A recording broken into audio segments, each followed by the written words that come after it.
สูงมันพลังมัน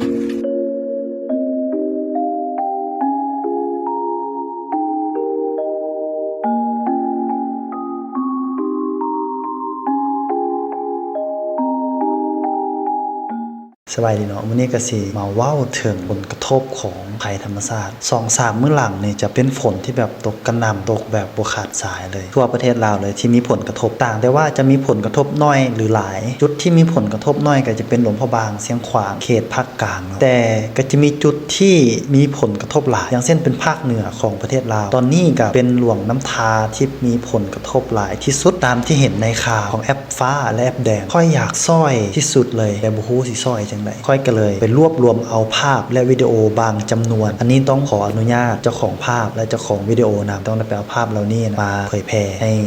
อายและหมู่ครูได้เห็นอันนี้ต้องขออนุญาตแท้ๆแล้วค่อยก็ได้รวบรวมภาพเหล่านี้เอาไว้ในคลิปนี้เฮามาเบิ่งกันเลยว่าภัยในครั้งนี้นะมันมีความรุนแรงขนาดใดมีหนังซอยเด้อที่ไหนมีห้องโ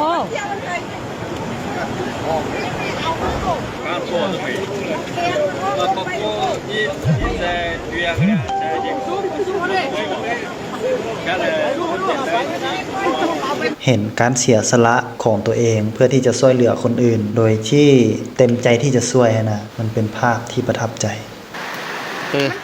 กำลังขึ้นอย่างต่อเนื่องเคลื่อนสันเดียวนี่ที่ว่าลิฟต์ละเนาะ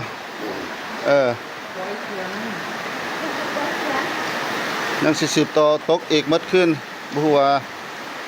สิเป็นอะไรเนาะสถานการณ์ปัจจุบันนี้นับมวลน้ำกำลังไหลมาอย่าง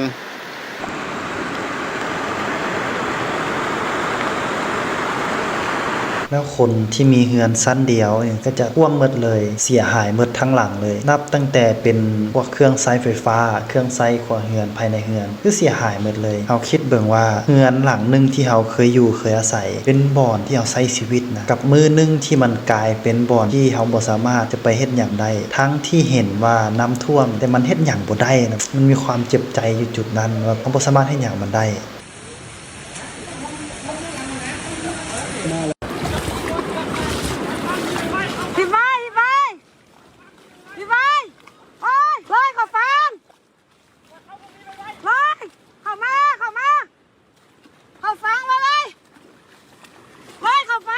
มิดฝนที่ตกอย่างบ่ขาดสายน้ำที่เพิ่มทวีขึ้นอย่างรุนแรงโดยที่บ่รู้ว่าฝนจะเซามื้อใดและน้ำจะลดลงมื้อใดมึงไปเฮ็ดยังเนาะ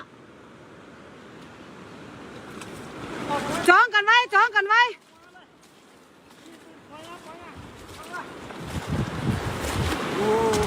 โอ้ยหิมะฮะnó tôi là thấy mỏ gì hôm đó là em thôi để đây nhà ở để chỉ lo được kia rồi giờ chế để còn chỉ bỏ là tôi không chế chế chỉ lại không chế nhau chế thành cho để phụ chẳng thôi để chế chỉ thằng nữa đây đây tôi tao nói để lo được kia đừng mấy cho chế trả nó bao nữa nó khỏi trong nó đó mà รถรางพาหนะที่เฮาใช้ซอยก็ถูกน้ำท่วมสร้างความเสียหายอย่างมหาศาลบ่แม่นแค่จุดใดจุดหนึ่งบ่แม่นแค่คันใดคันหนึ่งแต่ทั้งหมดที่มีอยู่ในเมืองในแขวงนั้นน่ะเตยดันงามจะไปอ้ายโอ้ช่วยหลายจริงหลายอ้าวเห็นยังเอาไหลแล้วนั่นเนาะ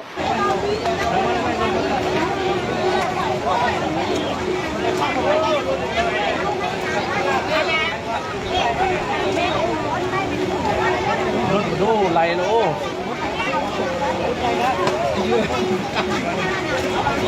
คนใดครับอันดำบ้านนะการที่นั่งเบิ่งเฮือนตัวเองที่ถูกน้ำเซาะไปเทื่อละน้อยเป็นความรู้สึกที่เจ็บปวดขนาด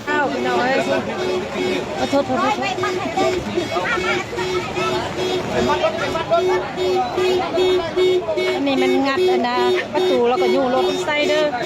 ทางลงอันแค่นไม้อันไปทางขวาน้ำท่าอยู่บ้านทุ่งใจน้ำท่วมแห้งนักเมืองความมาไวเลย30 นาทีชั่วโมงนึง อันนี้เลยนี่พี่น้อง แต่เราก็ยังเห็นความสามัคคีของประชาชนลาวที่พร้อมที่จะช่วยเหลือซึ่งกันและกันไม่ว่าจะเป็นอย่างไรก็ตามประชาชนลาวเราจะช่วยเหลือซึ่งกันและกันอยู่เสมอ ที่สองพันก็จอดในเรื่องเก่าๆด้วย ตอนนั้นก็บ่ปานนี้บ่แห้งปานนี้อันนี้มันนั่นบ่นั่นหัวกับแพงอันเฮือนไหนสมจันทร์หั่นน้องปลาหั่นท่วมหมดเลยมีคนหนึ่งกำลังคานออกมาหั่น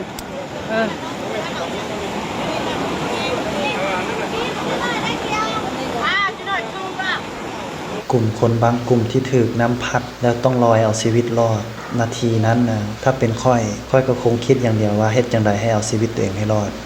รถใหญ่เห็นมันถ้ากันนางัดกระเจงัดอันนั้นหั่นอยู่ขึ้นมานี่เข้าไปได้เฮือนลูกอันนี้มันบ่ใครประตูไว้นี่นี่เข้าอยู่นี่มาฮอดหมดแล้วนี่ประชาชนก็มีแต่นี่อันนี้มันอยู่ลุมนี่มาฮอดซ้ำนี่เราตะกี้ยังบ่ทันมาฮอดเทื่อ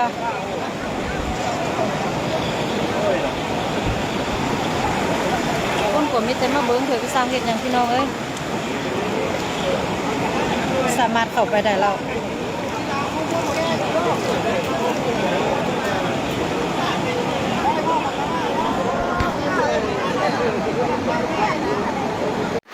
บันทึกเด้อเหตุการณ์น้ำท่วมหลวงน้ำท่าครั้งวันที่9 เดือน 9 2024น้ำท่วมสายน้ำท่าเลยในนั้นน้ำไหล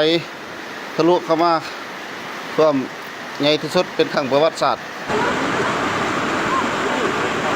สภาพการน้ำท่วมบ้านดอนสัมพันธ์เนอ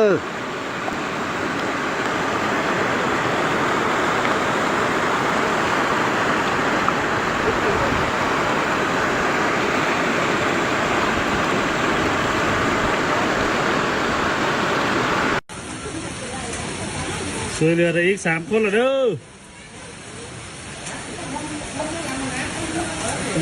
ด้วยความบ่ประมาทขออนุญาตพ่อแม่ครูบาอาจารย์ขน่อยเด้อ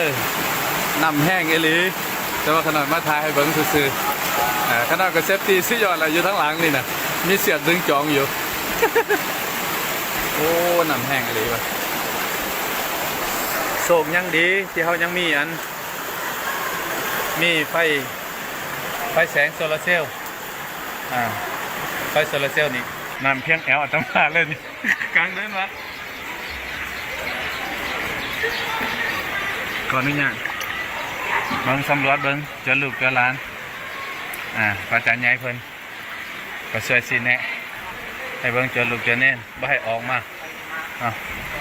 เด็กความที่เฮาก็บ่ประมาทบางทีก็เจอลูกเจอเน่นคุณน้องคุณหน่อยสิมาเล่นน้ำเล่นหยังน้อยมานี่กันทุกองค์บอกว่าโจรน้อยห้ามออกมาเกศนาขึ้นเทิงไปโจรน้อยห้ามมาลงมาขึ้นเทิงไปเลยไปอยู่กุฏิอาจารย์เพิ่นอยู่ไว้3 องค์พอละประจำไว้3 องค์เลือกกันโคนาเตยเห็นแล้วโคนาเตยนะไปละนี่เลยมันท่วมปังหมดละลายไปแล้วพี่น้องงัวตัวหนึ่งพุ่นน่ะโอ้งัวเมงัวเถิกงัวเมพุ่นไปพุ่นละตัวงัวเด้อตัวงัวเด้อหั่นน่ะน้ำท่วมมันสารไอซีดีแล้วงงเลยดิแต่อย่างสุดเลยจักมาทางโน้นนั่งเทลาว่านั่นถ่อมมาแล้วมีสารไอซีดีเลยมันถ่อมสารไอซีดีเลยฮันกระสีท่านมันก็ไหลฮันตาละมันปลงมา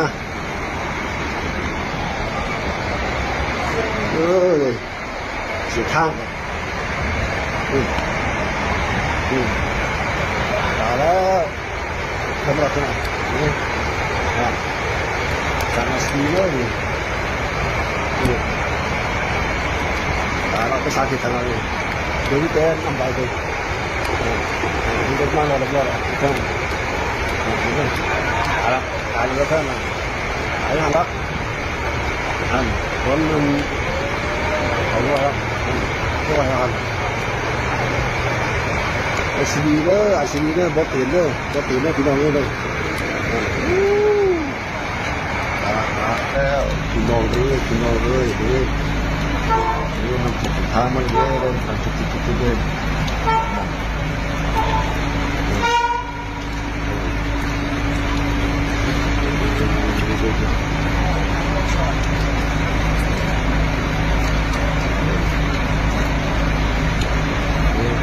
ทางนี้เลย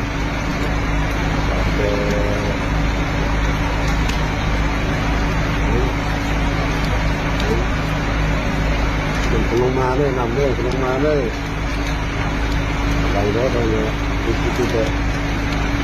ผมก็เป็นคนนี้คนไทยสมัยน้ำคืนจะอีกท่วมหลังคาเราหน้าเลยจะอีไปหาบ่ได้เลยกินเยอะแม่นาเฮือนกินเยอะอ่ะบ่โอ้ดีแต่เฮือมาพิษเลยเนาะดีแต่เฮือมาพิษเลยตามเก็บมาทอนเรายังว่าแหละตามเก็บเฮือ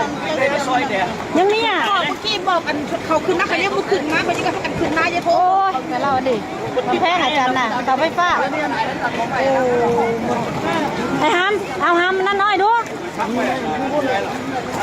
เพ่งเลยโบไหวเลย โอ้ฮอนหนาว คนคิดดิคิดยอมบักหลายคนเลย10 ปลายคนอะไร โอ้ นี่ ยเข้ามาเมื่อใดนี่ จะได้เนาะ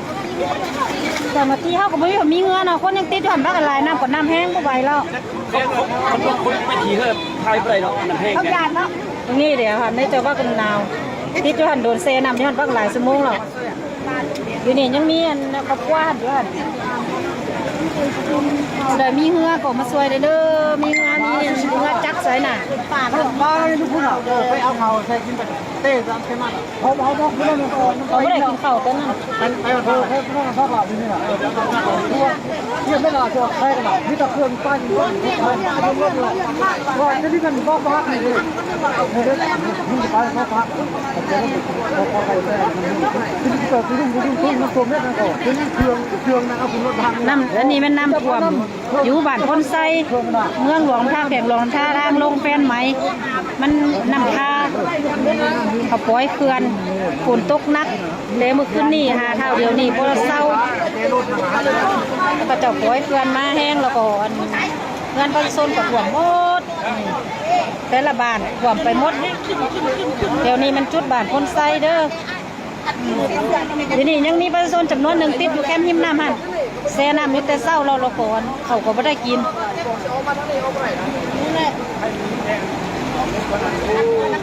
เคยเห็นจักเทือนะรอบจักปีหูแต่ไม่อยู่บ้านคนไส้ยังท่านเห็นน้ำท่วมอันนี้จักเทือหลายคนที่ต้องการความช่วยเหลือต้องบ่สามารถที่จะออกจากเฮือนมาอยู่ที่จุดที่ปลอดภัยได้แต่มันก็บ่สามารถที่จะไปช่วยเหลือได้ง่ายขนาดนั้นเนื่องจากกระแสน้ำที่แห้งแต่ทุกฝ่ายก็พยายามเข้าไปช่วยเหลือให้ได้เนาะหลายคนที่บ่ได้กินข้าวที่ต้องยืนแช่น้ำตั้งแต่เช้าจนค่ำเพื่อท่าความช่วยเหลือว่ามันเฮ็ดหยังบ่ได้เด้คนอื่นที่จะเข้าไปช่วยเหลือบางครั้งก็เข้าไปบ่ได้ที่ตุนจะอันติดอยู่ทางในหันติดอยู่เคยหิมน้ำท่านบุมีเข่าบ่ได้กินเข่าแต่ตอนเศร้าเข้าไปก็เข่าบ่ได้น้ำแห้ง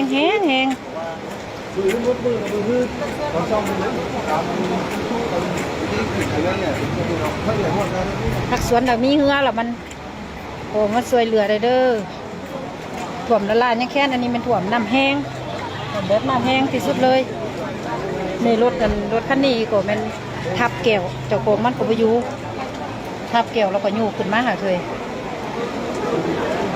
จักเจ้าโกงมันไปใส่บู้โบโทแล้วมันกันบ่ทับแล้วมันฝุ่นไวคนยืนเบิ้งสินะแม่ก็บ่สร้างสวยอย่างเนื้อเขาก็บ่มีเดนี่บ้านได้ก็ท่วมหมดทางบัดดอนสะพานก็ท่วมมาคือเพื่อของทหารเขาดิเอาไปช่วยซื้อเพื่อทหารนี่ทหารมากินอนาของพันกะทิก็มาแต่ว่าเขาเจ้าบ่มีอันเนื้ออันนี้อย่างหลายได้เขาเตรียม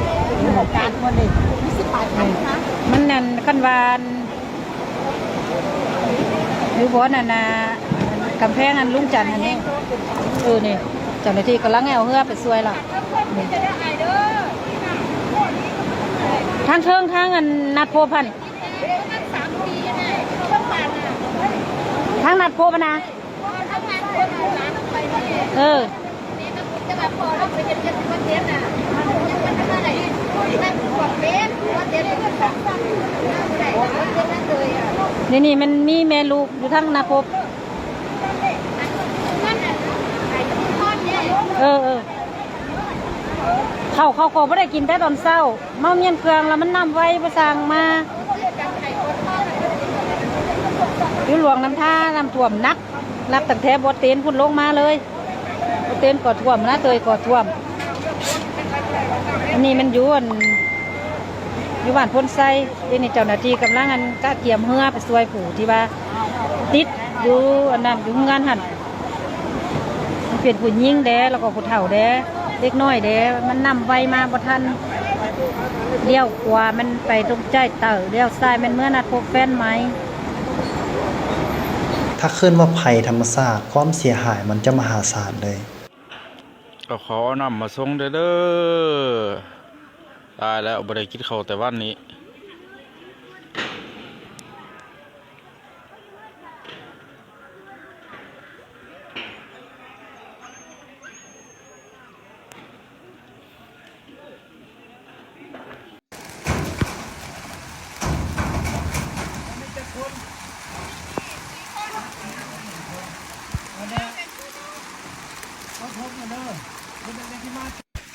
เอา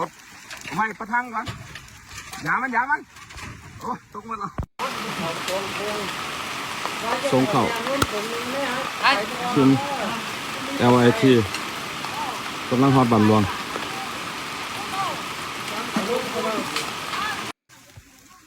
ปันกันกินเอาคุณละเล็กคุณละน้อยก่อน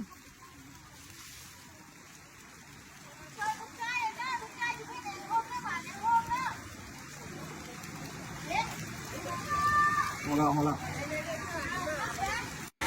ผมยังลงติ๊กเด้อพี่น้องยังต้องการความช่วยเหลืออะไร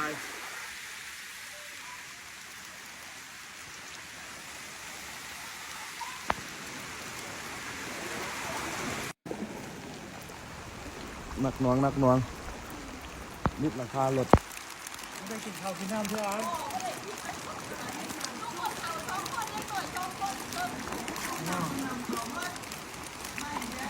นอดท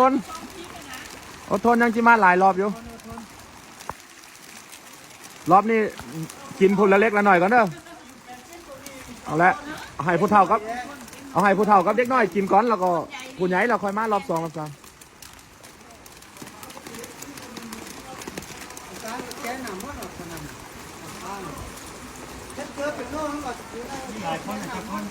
โอ้ยอมแหละจะคนทำนับเลยเรื่องหันคนเฒ่าอันอายุเป็น10 2 คนหรือเด็กหน่อยมี2 คนเอาให้ผู้เฒ่ากับเด็กน้อยก่อนจะเด้อกินผลละหน่อยก่อนมันยังยี่มาหลายแถวเลย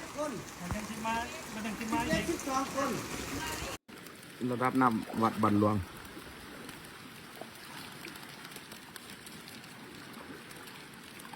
ช่วยเหลือเดี๋ยวจำนวนนึงยังเหลือจำนวนหลาย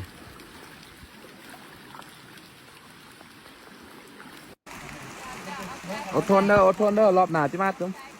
ที่เข้าไปในพุ่นก่อน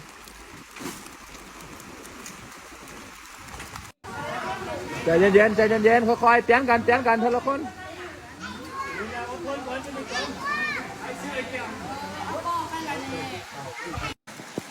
นักน้องหลายเด้อขวาบันดอนทุนจุดที่สูงค่อนข้างสูงรถมาออกกันนี่ใส่น้ำมัดน้องรอถ่ายความช่วยเหลือ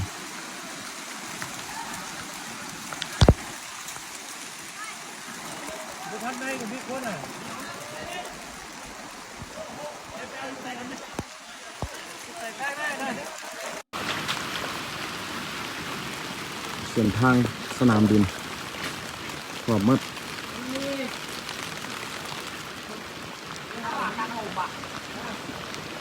มีหลายร้อยพันคนที่ต้องการความช่วยเหลือตอนนี้ต้องการความช่วยเหลือหลายเด้อ เจ้าหน้าที่ก็พยายามสุดที่จะเข้าไปช่วยเหลือประชาชนรวมทั้งเข้าไปแจกจ่ายอาหารการกินน้ำดื่มเพื่อให้ประชาชนพอแล้วก็ทั้งชีวิตของตัวเองเพื่อให้มีความหวังอีกครั้งหนึ่งเจ้าหน้าที่คือมีบทบาทสำคัญหลายในครั้งนี้ เร่งช่วยเหลือผู้หญิงและเด็กน้อยก่อนแม่มัน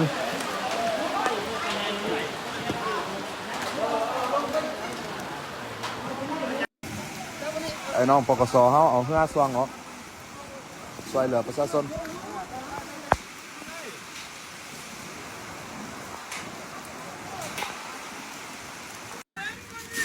อดทนกำลังลำเลียงกันเด้ออดทนเอาน้ำไปกินกันไว้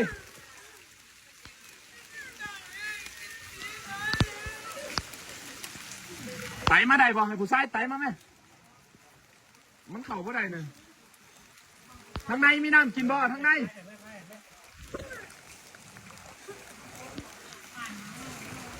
ควายเสือนี่บ่ว่าสัตว์เลี้ยงบ่ว่าประชาชนเด้อต้องการช่วยเหลืออย่างหลวงหลายเส้นทางสนามบินบ้านหลวงบ้านพร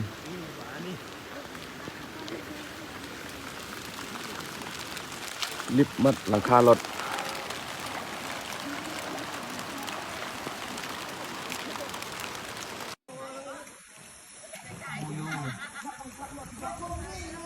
กุฏิสันทรงหยาดน้องกุฏิสันทรงอ๋อถูกอันตรายถูกป่ะฮัลโหลตายกุฏิกำแพงเห็นต้นไก่หัวหมดเลย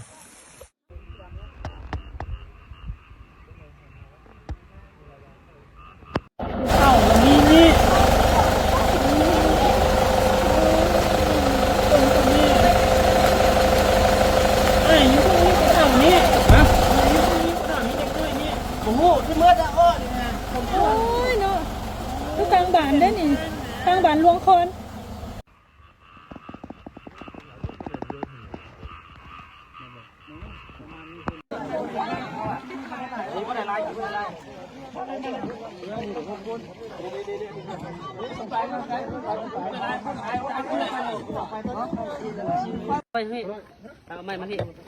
ขอเต้ขอบ่าขอจิไปนำ บ่ขึ้นไลน์บ่ได้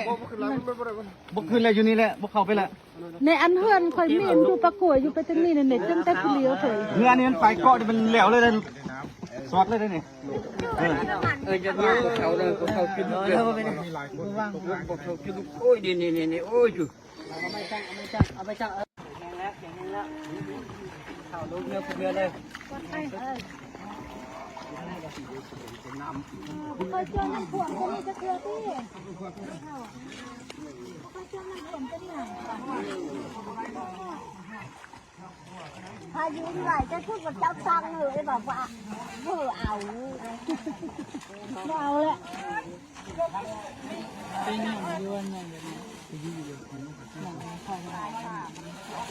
ั่งพูดไทย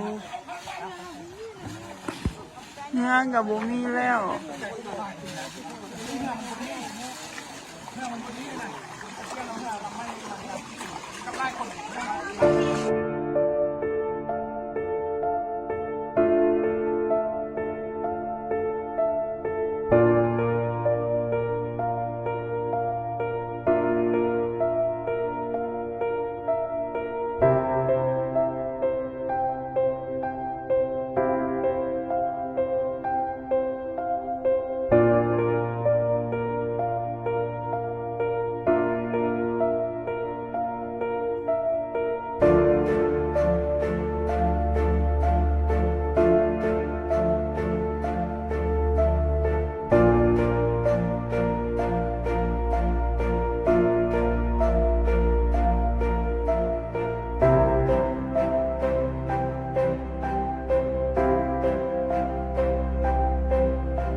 เดี๋ยวเอาไว้เฮามาอัปเดตอีกเทื่อนึงว่าเหตุการณ์มันสิเป็นจังไดเพราะว่าตอนนี้ฝนก็ยังบ่ทันเซาตกเทื่ออยู่หลวงพระบางเองก็ฝนก็ตกแฮงเนาะ 3-4 มื้อแล้วที่ฝนตกแล้วน้ำที่หลวงพระบางก็ขึ้นสูงคือกันเราก็มาลุ้นกันว่าหลวงพระบางเฮาฝนเซาตกยามใดและวิกฤตของหลวงน้ำทาจะผ่านไปได้ด้วยดีหรือบ่